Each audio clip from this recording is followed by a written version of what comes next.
Hello, my baby gorillas. And don't let the characters get you down. That's the solution to this. So let's have a wee look at Twitter. Excuse me. So, David. Oh.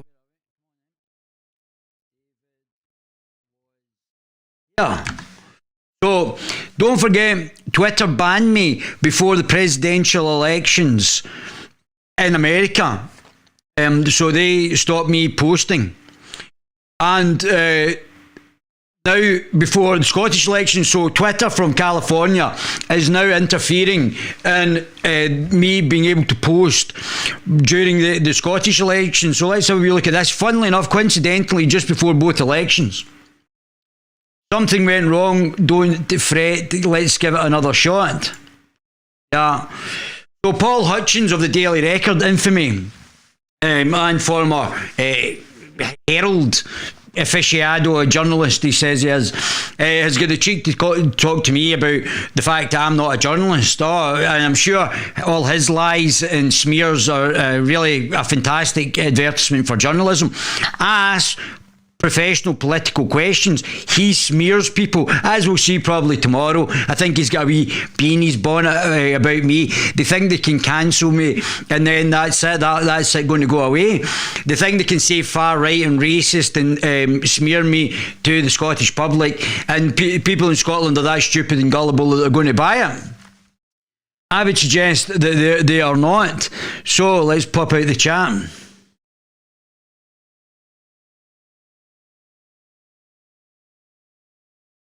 So, yeah, so they have successfully managed to ban me on Twitter.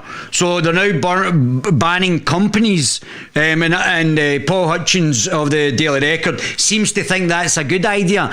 If you don't agree with the narrative, or they're seen to be proven wrong, then I would suggest that it's Paul Hutchins that's the problem, and anybody that's starting to ban other people's speech, I mean, they're verging on the totalitarian.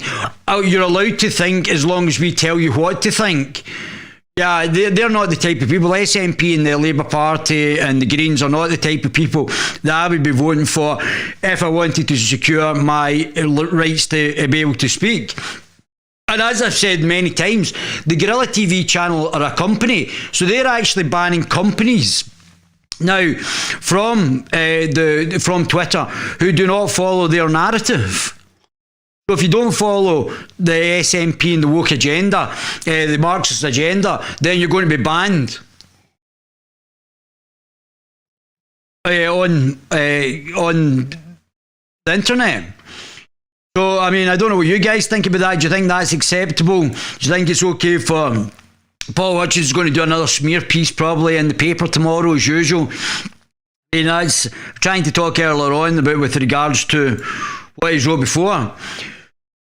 So, Paul Hutchins, David Ballantyne Herald, here we go. Check everything's going okay. You can all hear me okay? They're obviously burying this channel as well. YouTube. Oh, there we go. There we go. 5 people watching already. Fantastic. So, they're obviously burying, having a look at the results from the previous videos. They're all quite obviously burying the Guerilla TV on YouTube as well. So I think we'll be moving from YouTube. I think a lot of people are now going to be moving from YouTube and these American Silicon Valley companies, because they are only interested in banning people, and if you don't fit in with their narrative, then you're going to get banned and not be able to speak. So let's go in with this. So Paul Hutchins. So I've already covered this before, but Paul Hutchins did his first hit piece. This is where the words, I don't know, where he smeared me. I was never doing an expose on David Irving. I don't really know much about David Irving. And nobody else works for the Guerilla TV channel at this precise moment. So this is just made up. He's literally, and he was at this event. I wasn't there in really anything in relation to this event, but Paul Hutchins was. So, former Scottish Tory candidate has abandoned plans to make an expose of acclaimed film that charts the fall of disgraced Holocaust denier David Irving. That's just nonsense. It's just made up. And this is unfortunately what they can do. So this is the first lie. I wasn't there. I had nothing to do with it. But this is to build perception, I think. And the same thing will happen tomorrow. So let's have a wee look at this. Paul.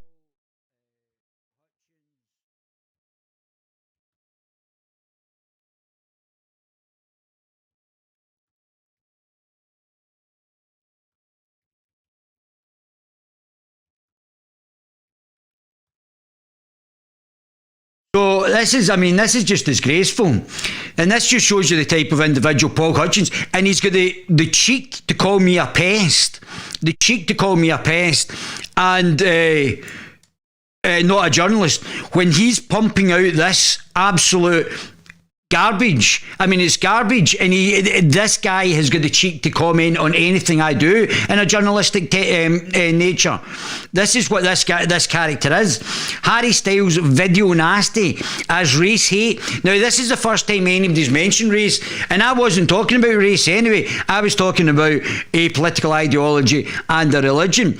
So he's decided that me discussing religion advocates violence is race hate. Now, it's the human race for a start, Paul. I know you're a bit of a doughball, but it's the human race. I've never said anything about race.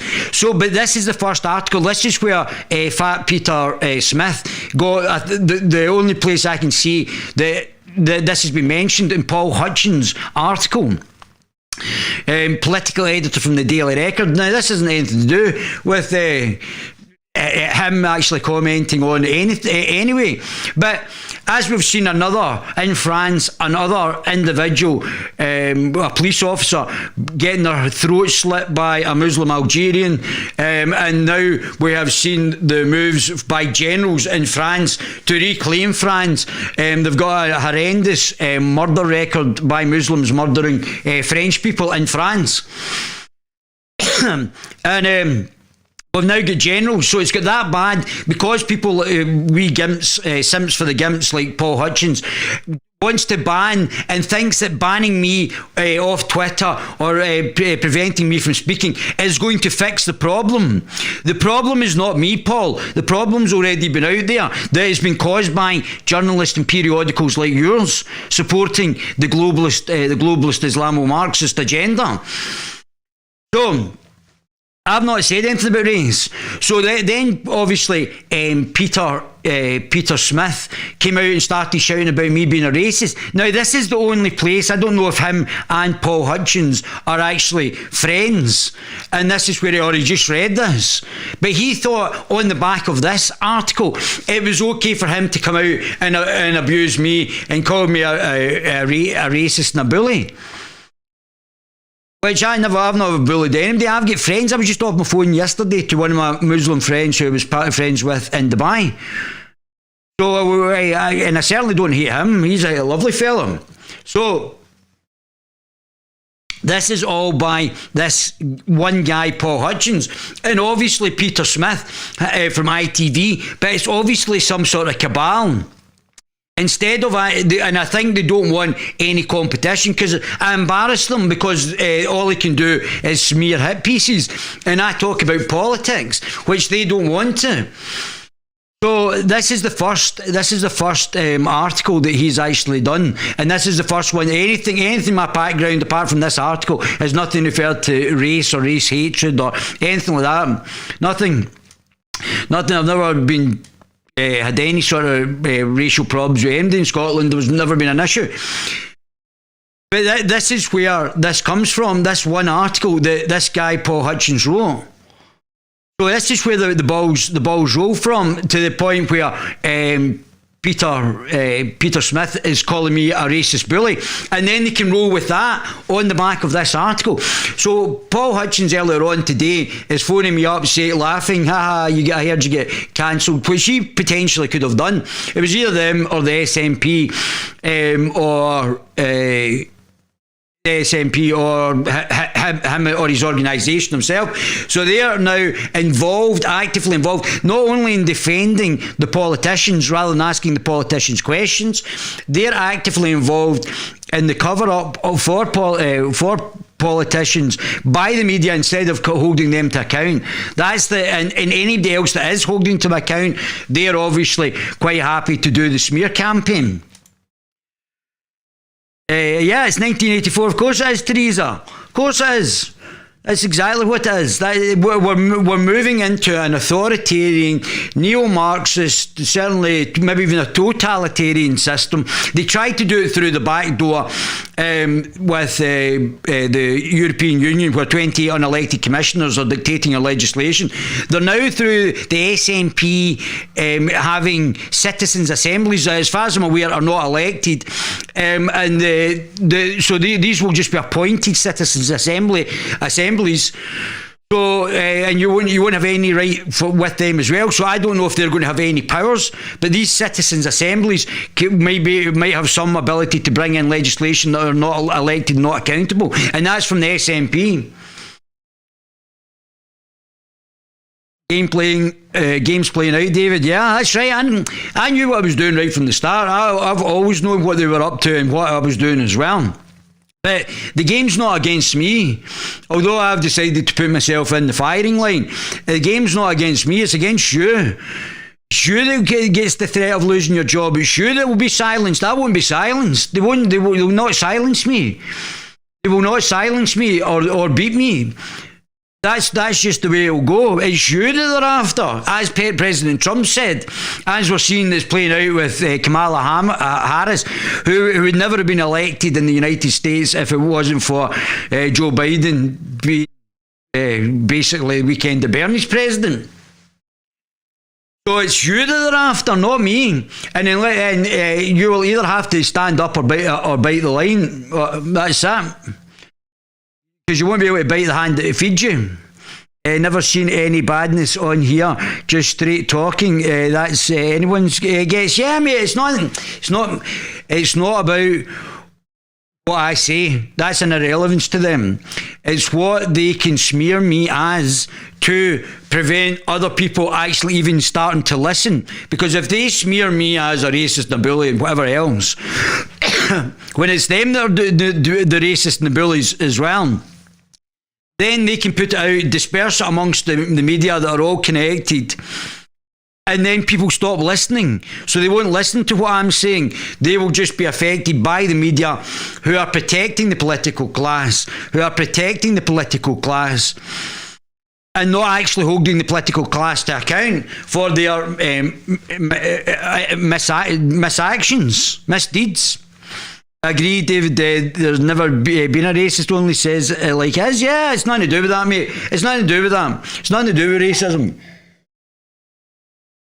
And what we have got, and this is the thing that I was really impressed that I was able to say, call him a gimp, the two authoritarian ideologies of Marxism and Islamism are now combined, and these are the two deadliest. 300 million people died under Islam over the years. We're already seeing people getting killed in the UK. 50.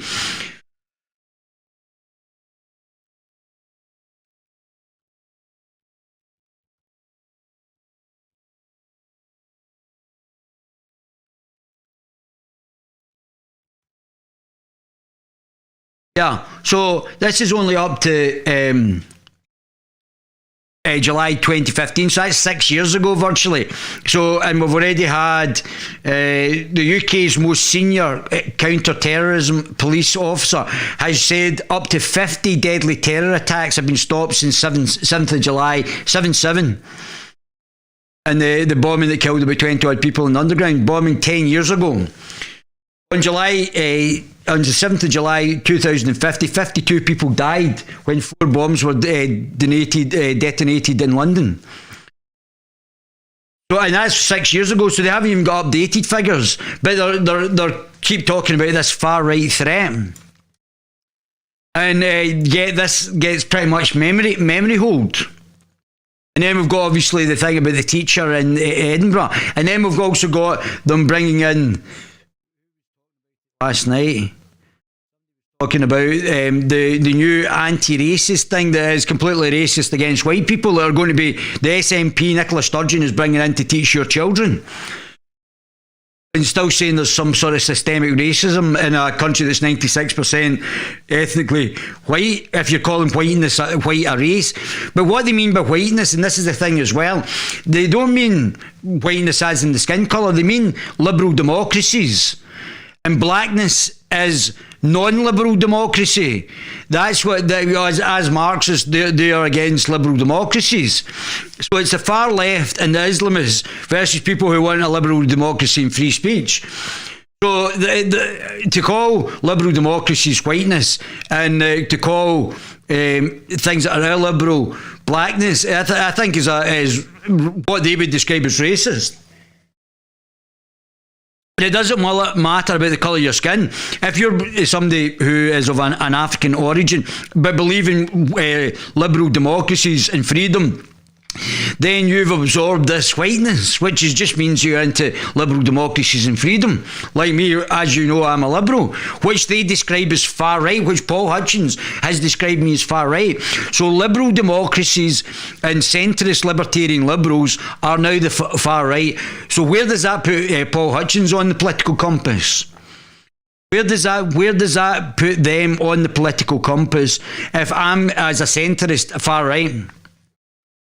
And how many people have died? 300 million people died under Islam and 100 million under communism. And now they've had to change it into this racist version of communism from the Frankfurt School.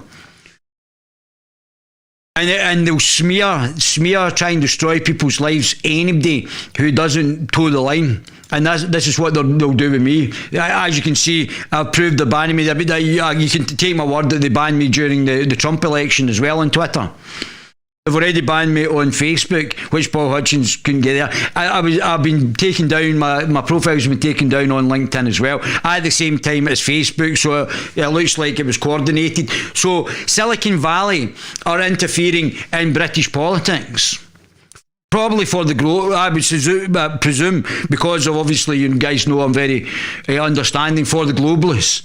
So the globalists are using Silicon Valley to censor politicians, and non-elected politicians, but still a politician, in other countries. So that's what they're doing. So that's very interesting. So that's the where we're at. That's obviously so.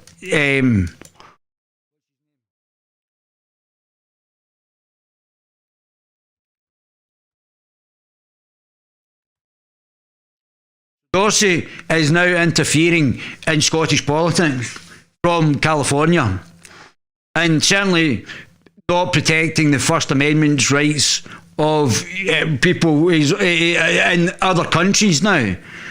And obviously he's probably getting pressure either from the First Minister or the people at Reach PLC.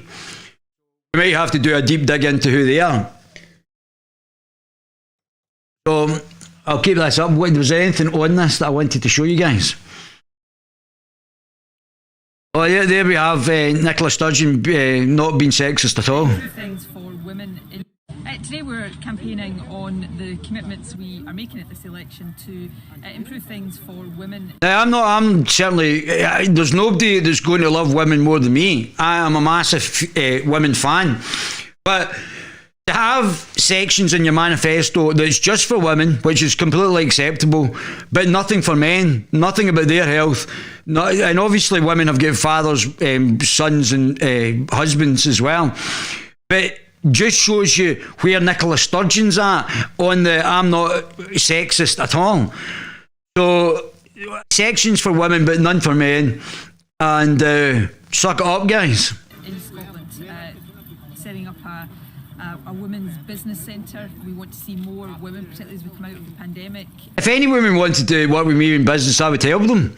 If they wanted to train with me, I would help them as well. I would help women. There's never been an issue for me helping women at all. I don't know why you want to segregate yourself from men in a specific gendered business centre. Okay, maybe women talk better amongst themselves and they have an understanding due to differences in what each other say, but I've never really seen that, to be honest. Well, I have, that's not true. I do see it slightly, but I don't see the purpose of having a female. What you want to do, and what Nicola Sturgeon isn't doing, is actually have funds to pay for stage 1, stage 2 funding to start up the companies, because I'm sure you're going to tax them, tax their profits to fund your lifestyle, Nicola. So I'm sure that's what's going to happen. So rather than setting up women's centres, maybe you want to help fund women's businesses and men's and anybody in Scotland who's got a good business concept. I would certainly be targeting high growth, high profit businesses. If they are so inclined to set up their own business and have the support to do that. But also a women's health plan, because many health issues that women suffer often go undiagnosed and don't have the attention they should have. But also, while it's not exclusively for women, our policies on education and childcare. We want Scotland to be a country where everybody is able to fulfil their potential. But I'm only going to talk about women. It's not the fact you just talked about women there, because you could, from a politician's point of view, you could accept that women make up over 50% of the population in Scotland, because they live longer as well, and there is a point for her to actually address women's issues. I get that, but not to have anything on men's issues in her manifesto, to me, is just absolutely unbelievable, just completely sexist. Completely sexist, but I don't think that I should expect anything more from Nicola Sturgeon. I mean, there's obviously been allegations. I didn't start them that she is a lesbian. It was in the Sun for her exotic relationship with the French journalist or French consul. I can't remember what she was. So we obviously know that this has happened long before I even mentioned it. So what's that? Who's this from? Leave EU. Stand firm against opponents of immigration reform. Tory MPs tell Boris. Scotland record high deficit. See, this is the problem with Nicola Sturgeon. She can't run the economy. She is terrible in economics. Terrible.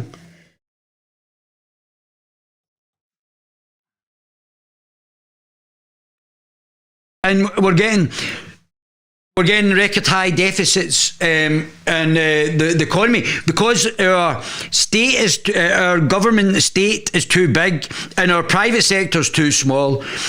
We will have to, de facto, because of the high deficit, going to have to cut civil service jobs and get rid of a lot of these organisations that Nicola Sturgeon seems to want to grow exponentially. They're not producing any growth. She's already been on the record saying that she doesn't want to raise the GDP. I want to be healthier and finer and whatever. All of her rubbish is still not going to take away from the hard economic reality that Scotland record high deficit puts EU entry in doubt. Which means that she would have to, because we're not going to get any Barnett formula from Europe. So it means that we are literally by ourselves. We're going to have to potentially pay Europe money. And the Scottish economy under such high stateside modelling, where we have a very high number of people employed by the state, when she can't grow get the GDP up, means that we might, even if she wanted to, might not get back into the EU because of the deficit, or B, she's going to have to become highly entrepreneurial and increase the growth in the private sector, and she's not actually going to, or she's not going to be able to go forward with her plans to rejoin the EU. Even if even if Scotland became independent, we would have to follow Switzerland, Hong Kong. Tam Laird was talking about Hong Kong.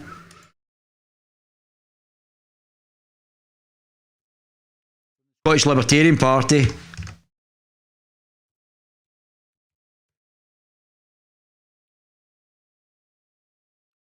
Him last night. You know, you've we're all wrong bar you. You know, you've got, if we say black, you've got to say white. So there's a bit of that in me for a start.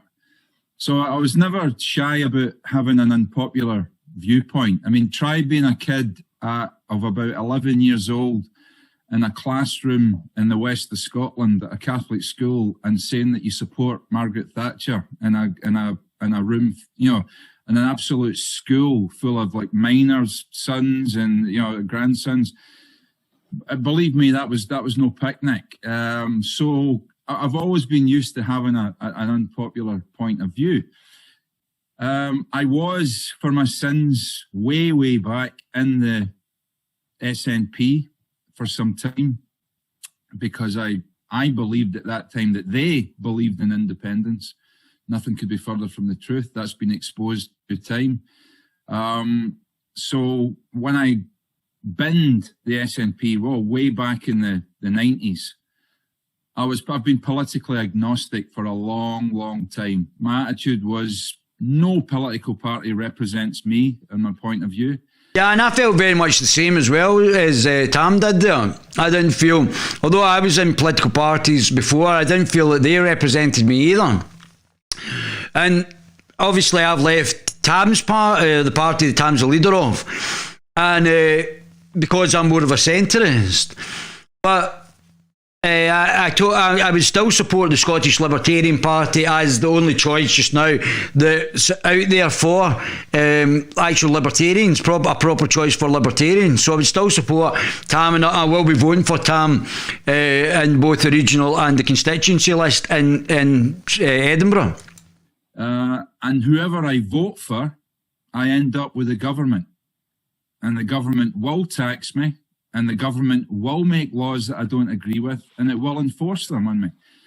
So I disengaged. I didn't even vote for a long time. I think I came back out the woodwork for a by-election, or it may have been for the yes-no vote. I don't know, but I can't even remember. But I came out of the woodwork to vote after years. I started to get interested in libertarian stroke anarchist points of view through online stuff. I was listening to Penn Jillette, the magician, actually was a big player in converting me to that kind of libertarian anarchist worldview. I was listening to a podcast at the time, I believe, by a guy called Neil Burtz, who was an American shock jock, kind of conservatarian. And he had one of those little political matrices on his website. You know, you answer a few questions that tells you where you are in the political spectrum. And it kept coming up, right, libertarian. And I kept trying it again. The guy goes, this can't be right. Libertarian, that sounds too much like liberal. And my idea of liberal was obviously the modern idea, which is somebody who's leftist and progressive. And I couldn't quite buy that. But sure enough, after doing it 2 or 3 times, I had to make the shocking conclusion that I was indeed a libertarian. So I'd set out to explore more about this new idea. That brings us to the question, right? A lot of people watching won't have a clear idea of what a libertarian is. Now, libertarianism stretches from the left to the right, like authoritarianism. Although it gets confusing because the Scottish Libertarian Party it's like me calling the Conservative Party the Authoritarian Party, and then nobody else is allowed to call themselves authoritarians. The majority of our political class are mildly authoritarian. So the covering of libertarianism is far broader than what Tam's reflection on libertarianism is, and it's quite interesting. The Scottish Libertarian Party, the American Libertarian Party, the UK Libertarian Party, and the Scottish Libertarian Party are 2 separate parties, and the UK Libertarian Party don't run candidates up in Scotland. But I would suspect that the UK Libertarian Party and the Scottish Libertarian Party would work together if they were to get elected to Westminster. So, libertarianism covers a whole panoply of various political parties, and this is one of the things that they actually do. So this is where they are, where the Scottish Libertarian Party in the political spectrum is not all libertarianism. So in the simplest terms, could you explain the philosophy? In the simplest terms, don't hurt people, don't take their stuff. Sounds very simple, but we're the only party who actually believes that. But no, make the state as minimal as you possibly can. And then when you've done that, make it as minimal as you possibly can again. Reduce the state to a night watchman, basically. It's in charge of, if it has to be in charge of anything, the police, the military, and the judiciary. That's it. That's its role. That's its remit. Nothing above and beyond that, because anything beyond that, it starts to become intrusive, very intrusive, and it won't stop. It grows arms and legs, and it becomes a cancer. Right, now, of course, not hurting people and not taking the stuff, that's the basis of common law, you know, cause no loss or harm, don't use fraud in your contract. Indeed. So a lot of people will be familiar with these ideas through as state overreach. It's a clear example of state overreach. There's some people out there, if we're to believe the polls that the media take, you know, there's a great amount of people who actually support this. I don't think that's true. I think the greatest amount of people probably comply. But it's dangerous on all sorts of levels. It's dangerous to your liberty itself. It's dangerous to your ability to speak out, to gather, to protest, to have your own opinion and manifest it. We'll leave that there because I want to crack on with this. What are you guys doing? Yes, the media, the most powerful entity on earth, they have the power to take the innocent guilty and make the guilty innocent. Yes, they do, and that's power. That's why, Teresa, they're worried about me interjecting, because obviously it takes a wee bit of their power away when somebody else is there. That's why they're saying I'm not a journalist. So they can actually then try and discredit me because they control the minds of the masses. That's exactly correct. That Malcolm X, yeah. The guy Tam Laird looks like Ming the Merciless. Yes, mate, he does. He looks like he is right out of Flash Gordon. But a lovely fellow as well. Laugh out loud. I've got it. It's the ropes for the SNP. SNP Text Fest and Alba for Sleepy Cuddles. Oh, you can't be a sleepy cuddle. Vote for me or die. I personally am hoping it's nopes for the SNP. Well, I think in the regional list they're down. I think for the regional list, it looks like they're doing very well on the constituency list. I think people are starting to waken up. I think there's going to be a significant number of people, I think it's 10% just now, of people not voting for one of the five mainstream parties, the five elected parties at the regional list. So people are moving away from the five mainstream parties now onto smaller parties like TAMS. TAMS is relatively new, like All Out for Unity and Alba Party. There will be I think there will be other people elected on the regional list from smaller parties. It's what we're witnessing now. Yeah, that's right.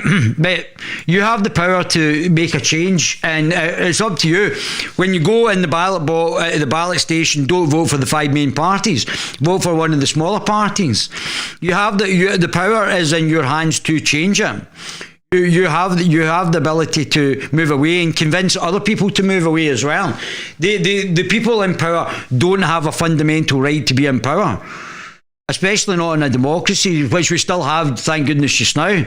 But Nicola Sturgeon is an authoritarian. Let's not kid on. Nicola Sturgeon is a highly authoritarian politician, and well, I don't want to go into too much detail, but she has a lack of consideration, almost verging on the sociopathic or the psychopathic, about her role. Maybe that happens to people in positions of power, but I certainly, me personally, don't like the direction she's taking Scotland down. Forget the independence or unionist argument. If you can park those two to the side, when you actually look at her policy, it's right out of 1984, and it'll be affecting you guys. Nippy is the ultimate Karen. Yes, mate, that's exactly right. Karen Zilla. He's on par with Peter the Plonker. Yes, mate, that's it, Marion. Of course, we need journalists, of course. They do not want to do proper journalism. I'm not out smearing Peter Hutchins. I'm only defending myself, or Peter Smith, or Paul Hutchins. I'm defending myself from stories that they started. They provoked the fight. They provoked the fight, so we won't, and they will. We will not back down from the fight. That's it. If they want to smear us, we'll just go back in. We'll get other ways to do it. There'll be nothing that they can eventually, penultimately do that will eventually stop us. And their power, because people will see what they are, will get increasingly weaker and weaker. People will go towards the light. A cunning stunt. Paul Hutchins is a shill. Yes, he is. Yes, that's that. What a terrible bit of journalism. Fake news. Yes, because it's fake news, mate. And he's got the cheek. It's not the fact he's got the cheek to complain about my journalism. My journalism is asking questions, some of which is in their periodicals, to politicians, which they don't ask.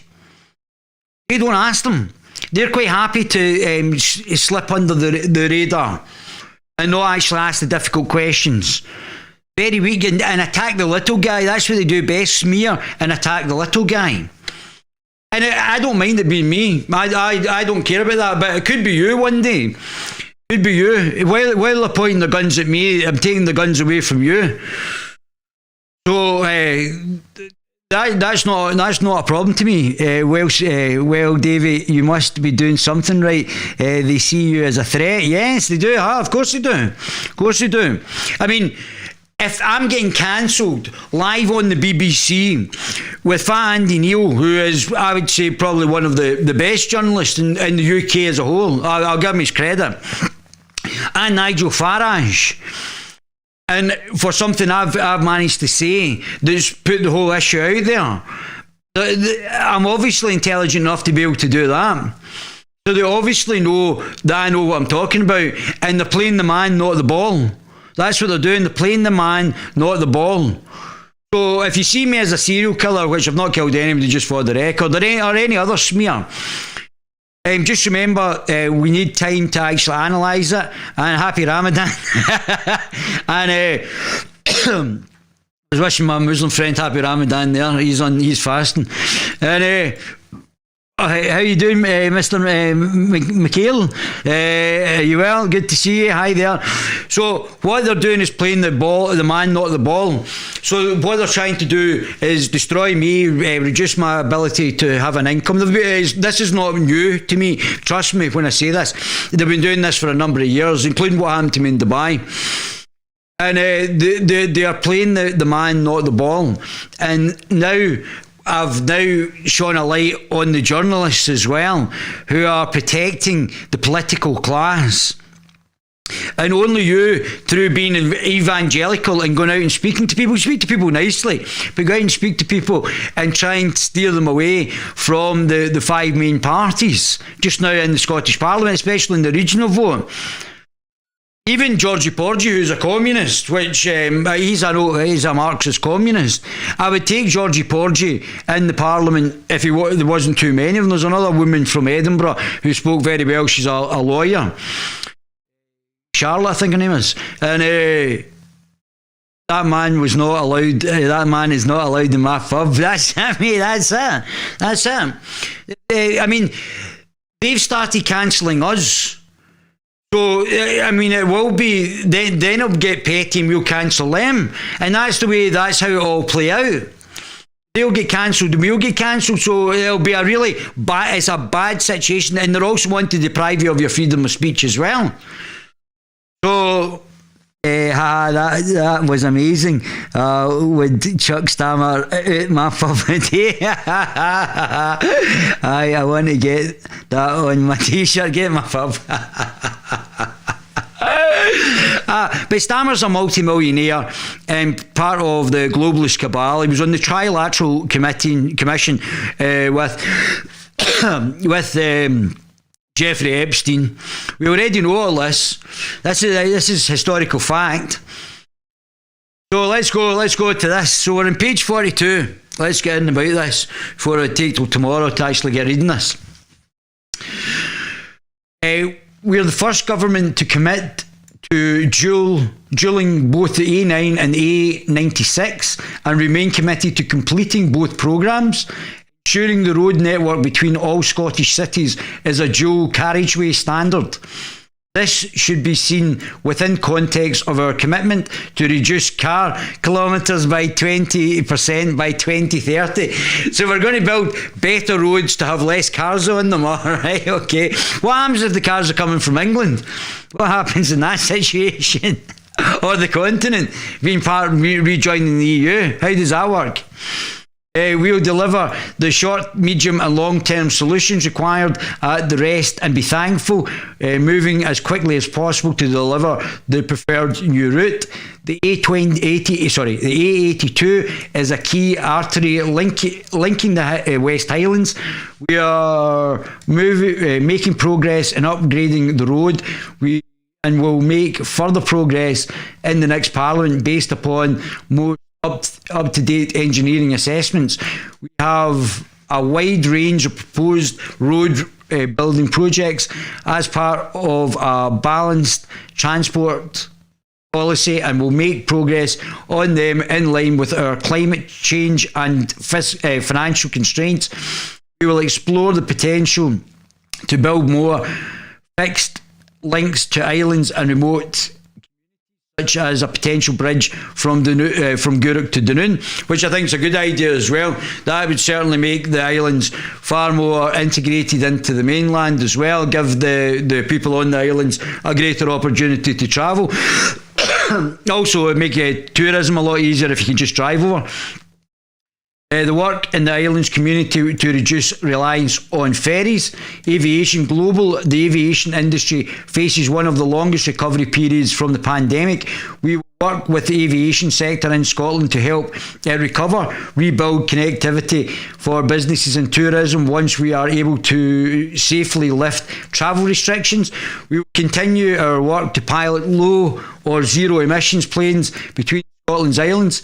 Connecting Scotland, we are living in a digital age, and the ability to be able to get online supports us to do many things, from finding out information, access services, and of course being able to connect with each other, unless the establishment are getting you banned off other people's foreign companies and foreign countries platforms.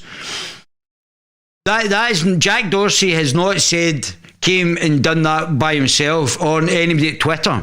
Somebody from the UK, and only people that I think would be high enough up are in the government, has done that and actually banned me from the internet. So only government officials would be high enough to actually speak to Dorsey, because Dorsey doesn't know who I am. Dorsey doesn't have a clue. So it must be coming from the UK to Dorsey. There must be a connection there. Probably through the globalist link up with each online tackling loneliness and isolation. Closing the digital divide. Connecting Scotland programme was established initially to support 9,000 people who were clinically risk from COVID to get online help by providing them with advice, data, training, support. Connecting Scotland will now support 60,000 people to get online by the end of the year, backed by £48 million. On the next Parliament, we will go further with 200 million of investment. Will support up to 300,000 households get the devices, data and skills to connect. It's incredible to think that the 300,000 houses in Scotland are not connected. Obviously, the vastness of Scotland it can be a problem as well. I don't know if there's other ways off satellites, etc., to cover Scotland as well. But certainly, this is a bit of an issue. Which will be great for the 300,000 households and certainly improve them. Ultra fast, up to 1 gigabyte,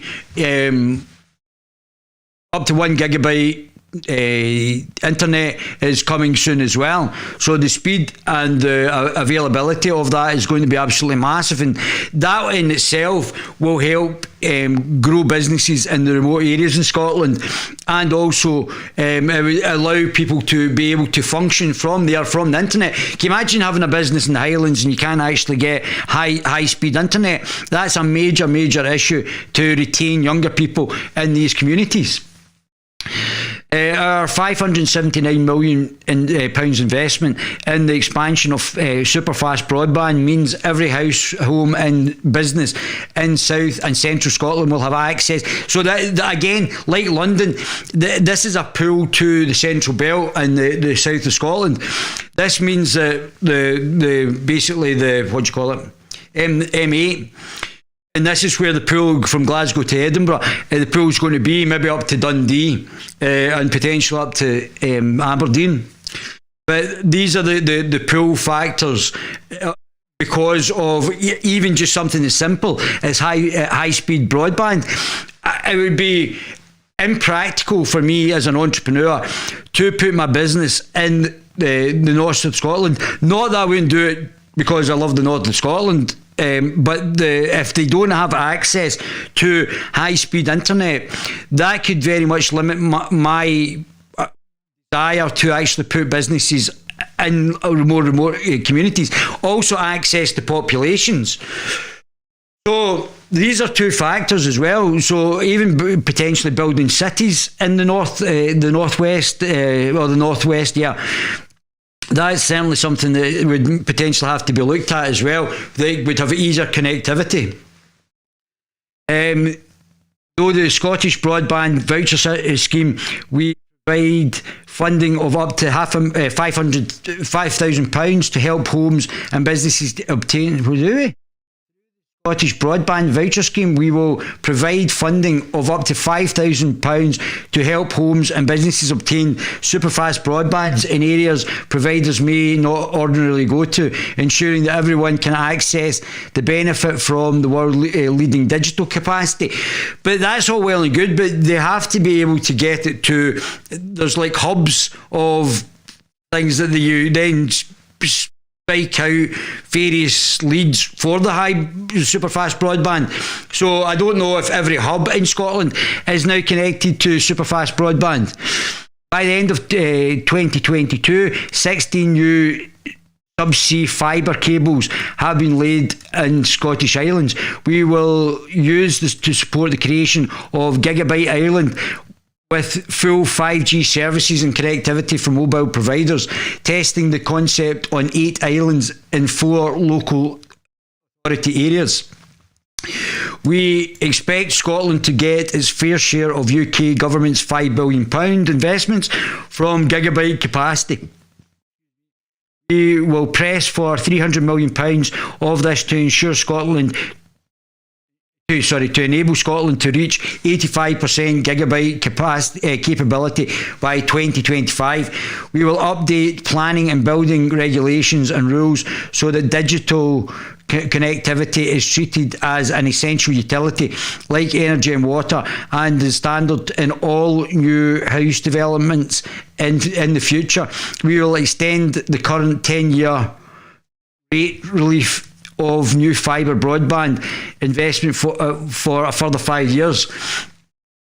Rural island communities. Not all communities are the same. What works in urban Scotland may not fit for our rural or island communities, and vice versa. Over the next 5 years, we will invest £30 million in specific programme to invest in the island infrastructure and support a green recovery to help stem depopulation. The thing that's going to help stem depopulation is supporting entrepreneurs in these areas. That's what's going to support depopulation or prevent depopulation. We will establish an islands bond for 100 bonds for 50,000 people. So basically they're going to give out money in a targeted manner to people who we don't know who these 100 bonds are going to. These could be SNP members. We don't know who's getting these bonds. Rather than actually putting things across the board, they are actually picking out 100 people that are going to get 50 grand. I'd like 50 grand to start to develop the business. This is not an equitable system to young people. And that 50 grand would be better going not to whatever the hell it's going to, but to them starting up businesses. It would be better going to the entrepreneurs, because the entrepreneurs will create the companies to grow the businesses that will employ people. Not just randomly to 50 young people and families. Bond will support buying houses, starting businesses, okay, starting businesses. Otherwise, make their lives for the long term in these communities. Stop depopulation and support our communities. We will give local authorities the power to manage the number of second homes in their area, and we will work with Community Land Scotland so that we can find the right land to deliver more houses in rural areas.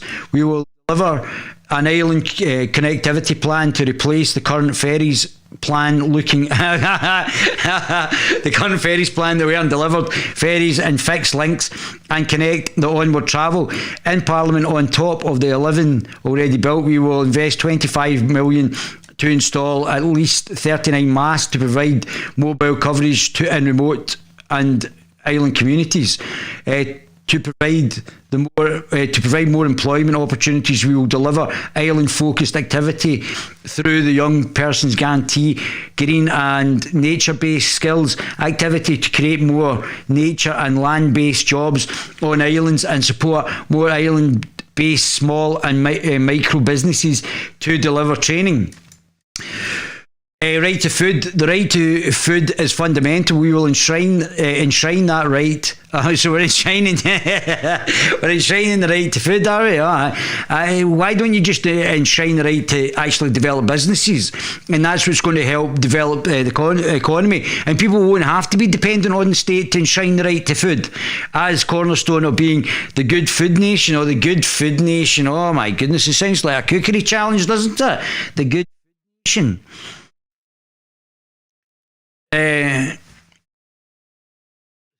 That's rubbish. Good food nation. This will form part of the commitment to incorporate UN Human Rights Charter into Scots law. Now, you guys should be paying attention to this UN Human Rights Charter. Nobody voted for the United Nations. Nobody voted for them. So we don't know whether we want this in Scots law or not.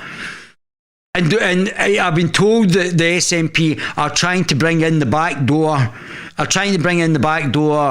policies like the Unnamed Child Act, which is completely socialist. So a lot of these countries that are in the United Nations haven't been democratically elected.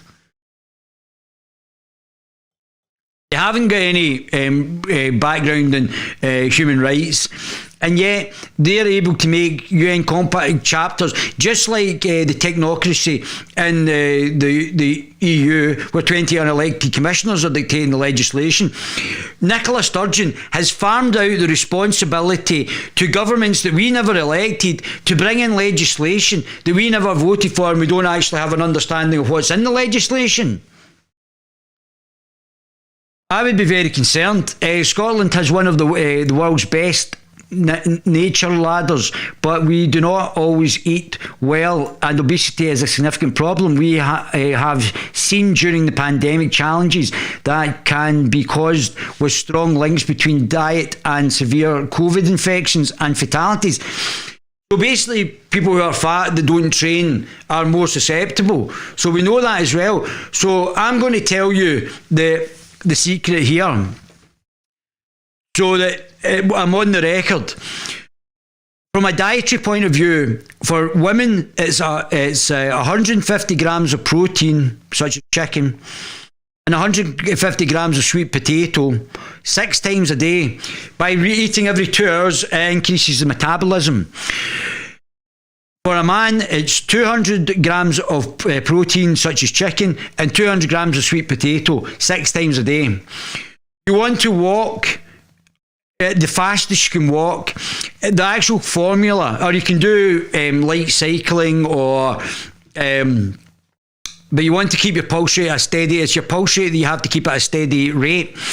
So it's 220 minus your age, and you've got to have your pulse rate at 70% of that figure, whatever that figure is. If you're really fat, you might want to get a stationary bike in the house, but you want to maintain your pulse rate between 60 to 70% of that figure.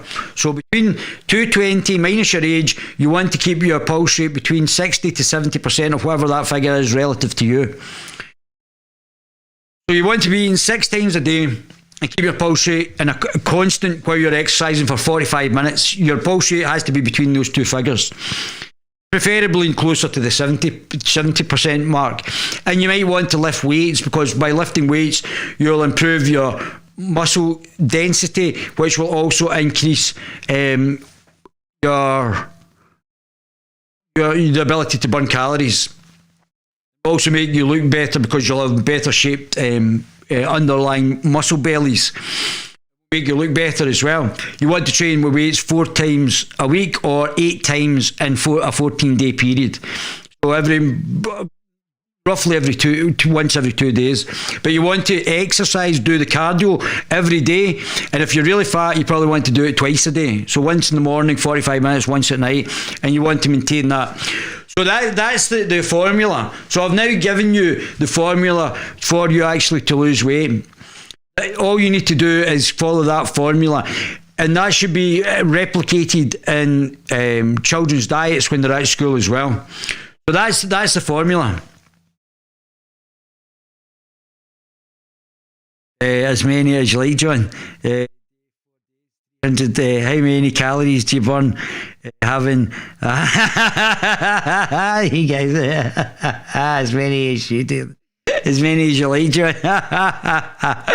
She's never mentioned food. Exactly. So, here we go. My goodness, this is hard. So, bear in mind I said that you have to eat every 2 hours. This should be replicated in schools, and you should be getting children to eat every 2 hours. You might want to break up the day.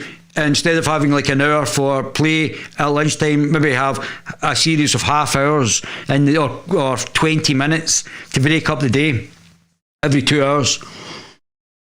So that might be a lot for a child. I'm not telling a teacher how, because a teacher will know better for how to control the class, but 2 hours is probably about the right time. 2 hours might be a long time to concentrate for in a period, but certainly 2 hours is about the right time. Provide more advice on. Sorry. Change starts with our children. So, alongside our committee to provide healthy, nutritious, free school meals. Now, I don't know if these are nutritionally balanced, as I just stated how it should be. If it's something like tuna, it should be 250 grams. In primary schools, we will provide, or 200 grams for a woman, 250 grams for a man, provide more advice in weaning families and support more families to cook from scratch through Parent Club. Ensure breakfast out, and it gets a bit boring eating the same thing day in, day out, so you can have cheat days as well. Ensure breakfast out of school, and holiday clubs provide local health produce such as berries in season. Yeah, berries in season is great, but it still isn't going to be of the consistency and way of actually teaching these children how to actually reduce their body fat. And what I just said is how to do it. Unfortunately, a lot of the people who are in charge have never actually reduced their body fat and don't actually know how to train with weights, and there's a lot of things that they don't know how to do, but yet they're able to make legislative decisions. Work with local authorities to develop full funded free school milk, which provides children with dietary needs.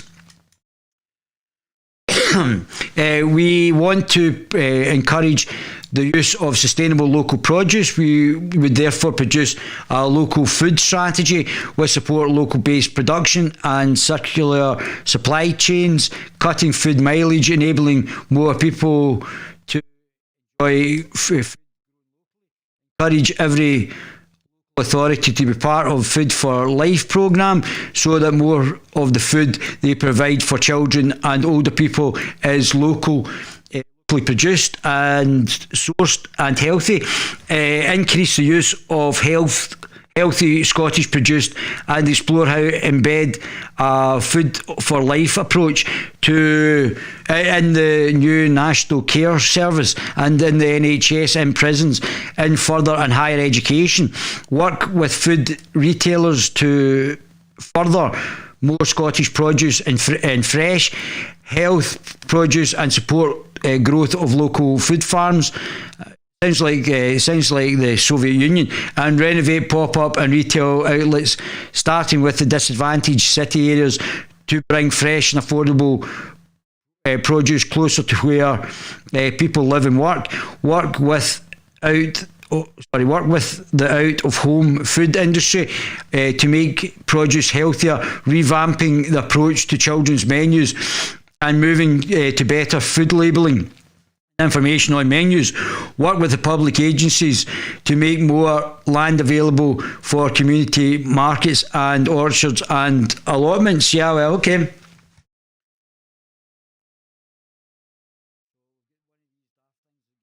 It repeats itself. Here we go. Families.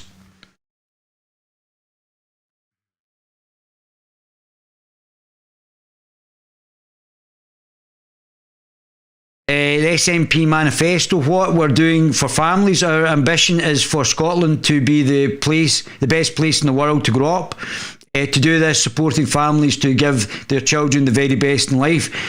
Okay, so the baby boxes. Somebody was talking about this the other day. They're off with 2 kids and I've had my 2 baby boxes. Oh, why didn't you just buy it from the shops? So, say there was things in the baby box I didn't want, so why would the state be better telling me what to buy and put in a baby box than I would just having not given the state the money in the first place and being able to spend it the way that I choose? Why would the baby box be better for me than it would be for me spend on whatever I was going to choose for the child? Has already provided tens of thousands of, that must be millions of pounds of new parents with essential items for babies' first week and months. The box provides practical help, a package of essential and safe space, but is also put in practical and practice the principle that every child should get a fair start in life. Continue to provide baby boxes for all of Scotland's new children, ensuring every baby born in Scotland has an equal start in life. We will explore ways in which the baby box can further promote health and support parental mental health. Delivered high quality childcare. We are committed to the expansion of free, well, it's not free, somebody's paying for it through the taxes, high quality childcare for 1,140 hours. I don't know if that's what's that, a month? A year, maybe a year. The same time to spend in primary schools, must be a year, by August 2020. The next Parliament will go further by building a word wraparound. Oh, we're back to this wraparound nonsense. Providing and after school all year round. Those on the lowest incomes will pay nothing and others will make fair, affordable contributions. We'll also expand free early years education to 1 and 2 year olds, starting with the children from low income households in this Parliament. Tackle classroom hunger. We will provide free breakfast and lunches every school pupil in Scotland all year round and for all children in funded special schools. Scotland. Look longer term, we will pilot the provision of free nutrition school breakfast in secondary school, and based on findings of the pilot project, explore feasible of universal breakfast provisions in secondary schools, protect school incomes. Scotland has the most progressive income tax in the UK, with more than half paying less than would be if they lived in England or Wales and Northern Ireland.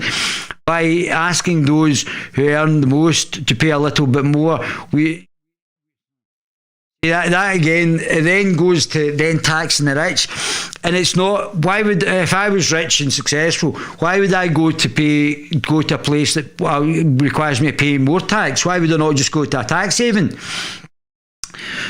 By asking those who earn the most to pay a little bit more, we also have been, so that you can do more and more of your crazy policies, be able to invest in more public services. I don't think you want to invest in more public services.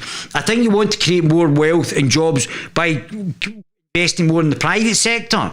I think that might be a better idea, so that people can take control of their own lives rather than being dependent on the state. I don't know, maybe that's just a bit too far out there just now. And deliver a range of benefits like free prescription, free university tuition, and concessionary bus pass travel that are not all available elsewhere in the UK. Having to introduce this new system in 2018, and with a need now to focus on recovery, we will aim for stability over the next Parliament. While it is important for any government to have flexibility to respond to changes in circumstances, our aim is to maintain current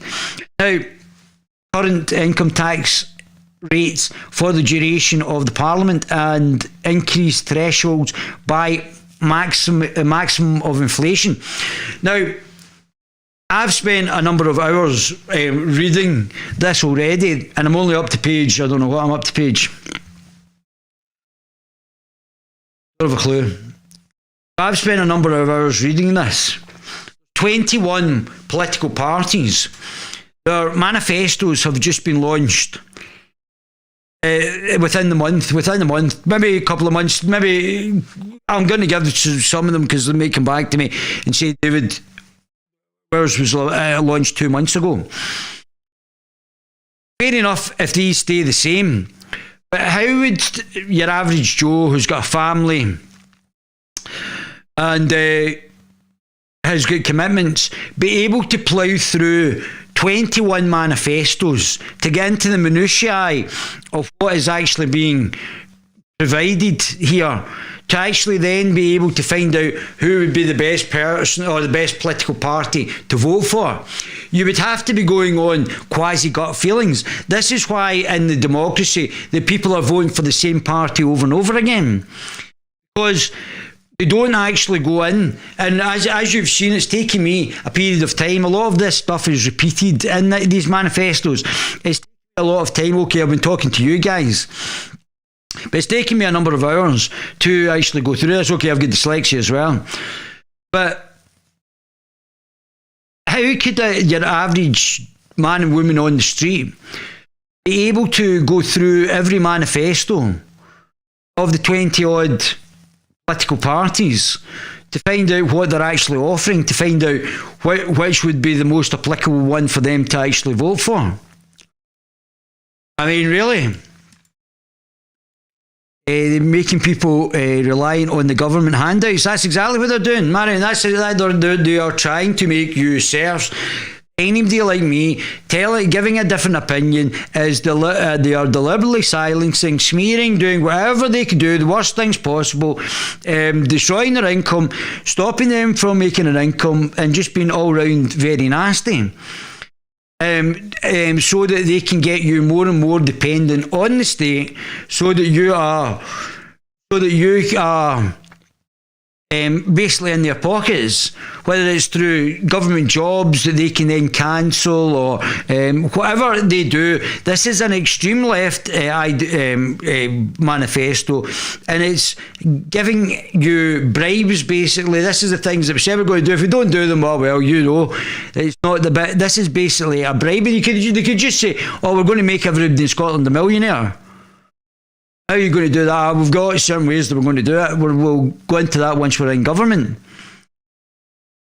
But are you going to deliver any of these? Well, yeah, our objective is to deliver in all of these, so we are going to make you all millionaires. And will you vote for the Ballantine Party, so that you can all become millionaires? Don't worry, we'll tax people and hand out you to become millionaires as well. It's no problem for us. Might as well say that. I mean, all of this is just it's just bribery, isn't it? It's just absolute bribery. We'll take money from point A to give you to point B. We're going to reduce our dependency with the help of the Greens on North Sea oil. But we're not going to grow the economy, so all of these handouts will be dependent on the private sector, which we're not going to help, which is an afterthought in this manifesto. Virtually an afterthought. Guys saying bullying with love and care. Yeah, that's it. That's what they're doing. Of course it is. I don't know why, Theresa, your message has been redacted by Nicola Sturgeon, probably, Theresa. They are a total bunch of and beta bullies. Yeah, that's it. Give a man a pen. At least Thatcher told the truth. That's right. For whether you like her or not, she was a great politician. Certainly better than the women that we've had, Nicola Sturgeon, politically, and Theresa May. She was a much better politician. Is nothing but bribery, yeah. Here we go.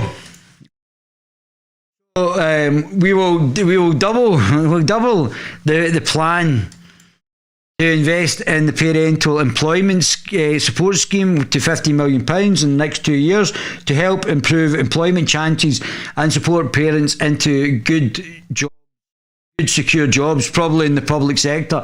We will also ensure how we can link parental employment support with our national Fair Start employment programmes, tackle child poverty. Our new Scottish child payments income families with additional £40 every 4 weeks, initially for each child under 6. We will roll out this benefit, and the more dependent you get on the state, the less innovation that we have as a country. So if you think about socialism in Scotland over the last 100 years, and you look at buildings, architecture, art, everything has regressed. Everything has become worse. Mass schemes. Think about the ingrained poverty in a mass housing scheme that the state has built. And these people are basically stuck in this cycle, in this inability to innovate. They're basically farmed in these estates. We all know, we can name them anyway, it's not really an issue. They've knocked down Sighthill in Glasgow and Sighthill in Edinburgh, and they're just following the same socialist mistakes that they did when they built them in the first place. Okay, they're slightly more cosmetically appealing, but there's no economic infrastructure in these areas. That has been secondary to the building of housing instead of primary to the actual facilitating these communities and being able to develop these communities around sustainable entrepreneurship businesses. That has always been secondary in the Socialists. It doesn't matter if it's the Green Party, the Scottish SNP, or the Labour Party, or even the Liberals, or even up to a point the Conservatives. The Conservatives have even lost entrepreneurial ability. They've just sort of like limp it onto the other failed socialist parties and giving them kudos by not standing up to them. The Conservative Party are going to be in a sticky wicket as well. But let's not kid on, it's been the left generally that has enshrined some of the poverty in Scotland. We only have to look at certain areas in Glasgow to see the bad housing, the lack of economic infrastructure, the lack of the ability, good people in these areas as well, lack of these people to be entrepreneurial and create their own businesses, create their own wealth, and be dependent on the state. Maybe that's what they wanted to do, because this manifesto of a party that's likely to win in the Scottish elections is nothing more than a tax and spend budget, and hardly any of it is to do with improving entrepreneurship in Scotland and in local communities. Maybe some, but I mean it's few and far between. Tackling child poverty, our new child payment provides low-income families with an additional £40 every 4 weeks, and they keep repeating things. Honestly, you could probably halved the length of this. Sorry, I've got a wee spot in my nose here. You could probably have halved the length of this document, this manifesto, and I could have got through it a lot faster if they'd stopped repeating themselves over and over again. If I've got to read another 21, if I'm Joe Blow and I've got to read another 21 manifestos, I don't want to have to continually read the same thing over and over again. We will roll out this benefit for all under 16s and low-income families by the end of 2022. We will double the Scottish child payments to £20 per child by the end of Parliament to lift thousands of families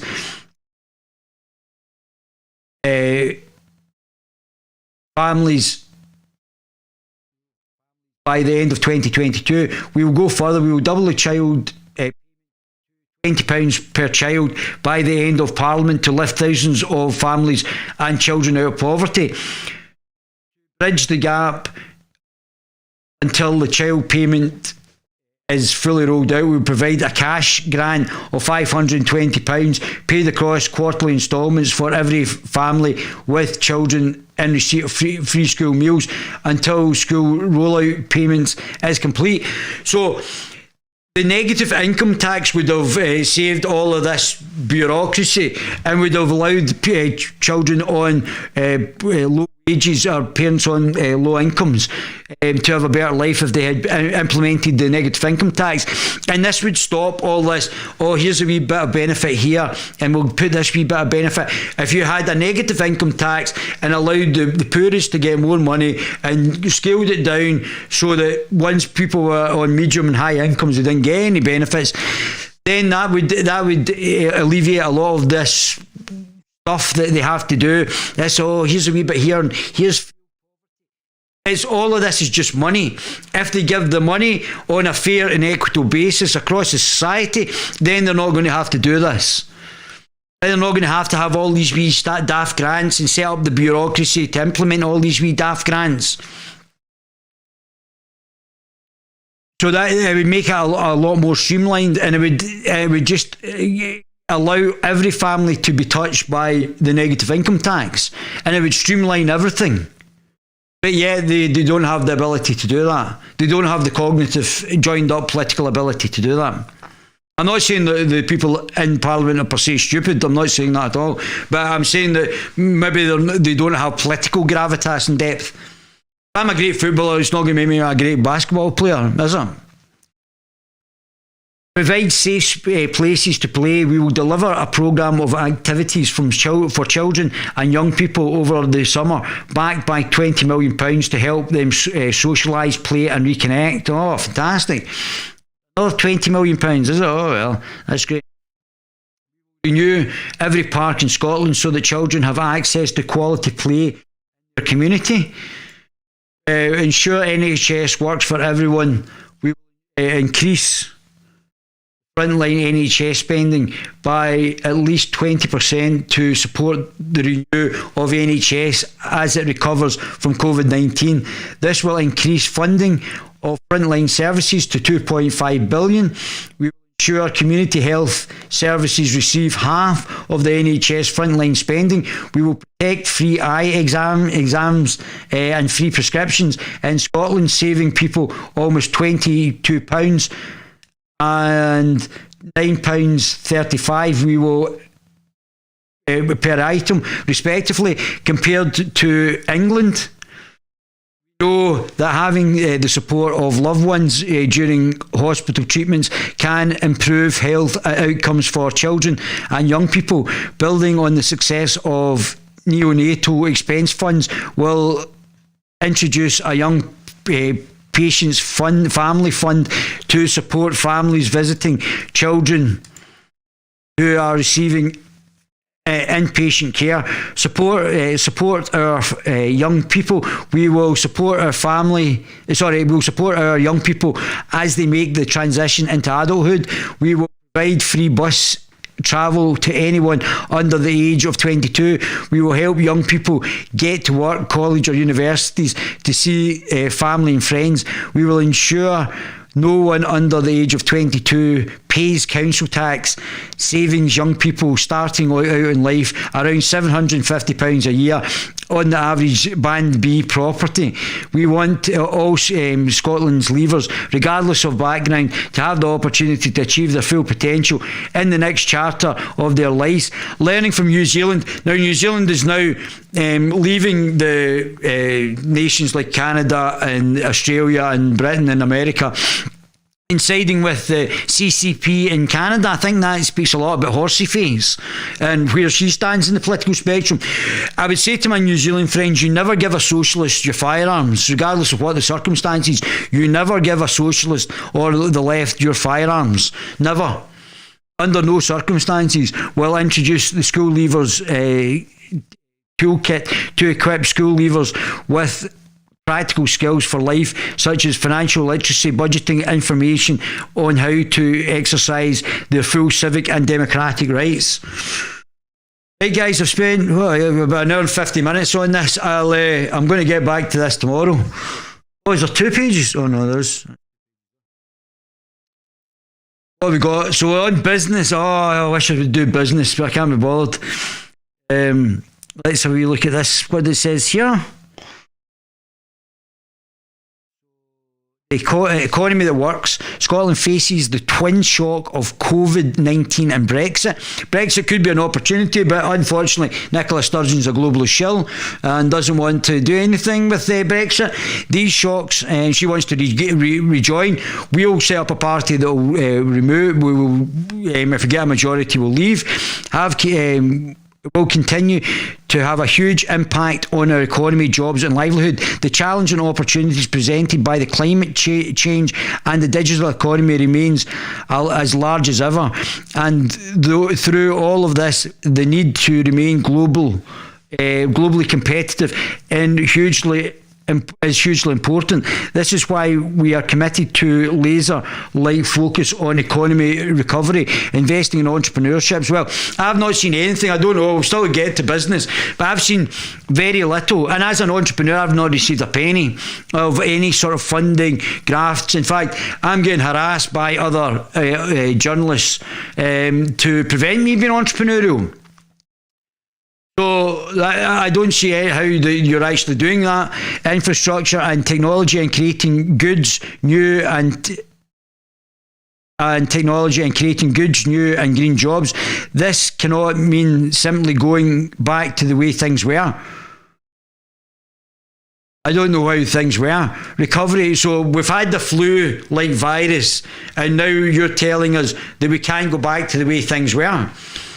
How were things, and how are you wanting to change them to whatever you want to change them to? What is your conversion to? Well, we've already seen it, because she was on that TED talk saying, oh, we don't want to raise GDP. So we want a big public sector, low growth, so the entrepreneurship's just bullshit. And we want low growth with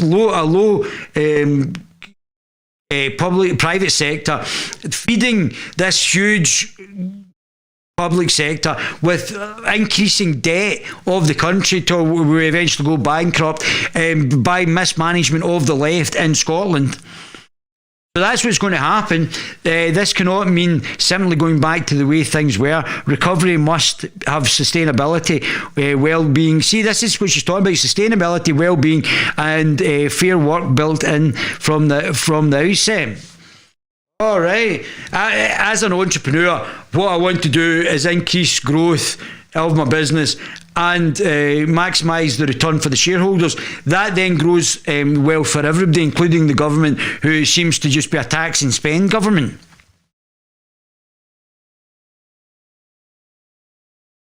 Libertarian Manifesto matters.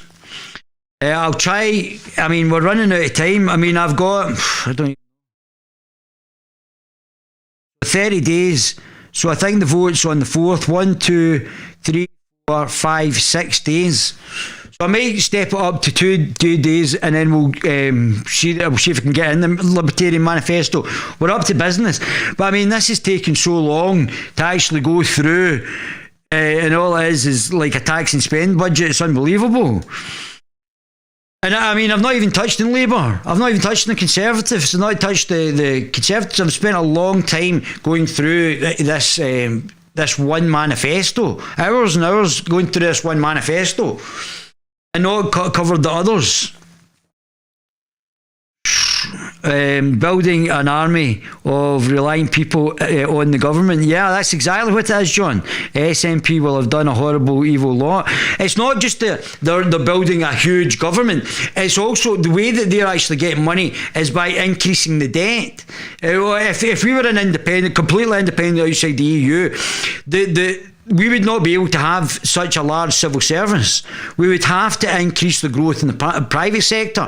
The failure of the SNP's manifesto so far, obviously we've not finished it, is that they have not focused on business and the growth. Even if we have a public sector, I've not got an ideological problem with having a public sector, but to make it this large, to make it this unwieldy, to make these things more complex, like having a child £20 payment and a wee payment here for gas and electricity and a wee payment here and a wee payment there, all of that could be streamlined into the negative income tax. And it would affect every child in every place in Scotland. That's what we would do. John Sweeney here, Flick. This is the way to control Scotland. Of course it is. And that's why they want to silence me. We'll see what Paul Hutchins writes about me tomorrow. Bet it's not going to be nice as usual. They're the bully. They're the racist and the bully. That's what they are. They're pointing the finger at somebody else because that's what they are. Like COVID is a con, and always be a con, aka big pharma, con. Corporatism, don't forget corporatism. We're living in a corporatist society. Even the Tories are a corporatist party, not a capitalist party. It's all right for them with their friends in high places getting the contracts. Oh, I know you, John. Oh, that's good. I will just give us a phone, Dave, and we'll give you that contract. Not one fact. I love it. Absolutely disgusting party with a disgusting bunch of people that have to live beside and support them. Yeah. Well, I'm going to leave it there. So we're up to business so far. We've got up to business. So, what are my objective thoughts about the manifesto so far? Well, I mean, it's just tax and spend, isn't it? Just tax and spend. We're going to get another 4 years under Nicola Sturgeon of nothing of any innovation, political innovation happening. It's more of the same. Nothing innovative is going to happen, and things could get worse. Because of our incompetence of handling the economy, the things may get worse. We may get another referendum on Scottish independence. She would have been better getting a referendum on Devo Max first. She would have been better doing that first if she was wanting to win over the Scottish People's Trust on a complete independence referendum. And don't forget, there's a large proportion of Scots, like almost nearly 1 million Scots, who voted to be outside the EU. 38% of Scots wanted to be outside the EU. So that's another whole political demographic that she has got to contest with. I know, because Woodman, you are always Dan about pumping Priti Patel, man. But Priti Patel, I would, but You guys are so funny. I swear to goodness, what a great community we have on the Guerilla TV channel. I absolutely love my baby Guerillas. Blessed are the young, they shall inherit the national debt. Yeah, that's it, Michael. That's it, buddy. That's exactly right. Listen, I love my baby Guerillas. I'm going to leave it because I'm hungry as well just now. I've been on here for about 2 hours now. But oh no, I haven't. I've been on for about an hour and a half. But I'm going to leave that tonight. We'll step in at business tomorrow and try and crack the way through this. I mean, all of these are quite time consuming to actually do. Where am I up to? On 44. Oh my God. I don't even know if I'll finish this by the end of it. I think I might do a marathon session and speak to you all tomorrow after I find out the smearing by Paul Hutchins. Right, my baby Guerillas, I'm going to get some to eat. Love you guys. Absolutely love you. Go and get a korma. I will get a korma. I've got some sort of spicy chicken. Korma again. No, I've got a spicy chicken. I've got potatoes and spicy chicken. No korma tonight. I do love a korma though. Certainly one of the benefits of multiculturalism is the Chinese and Indian food. Absolutely delicious. Yourself to Nan as well, yeah. Press 1 for korma, 2 for pizza. Right, troops, I'm out of here.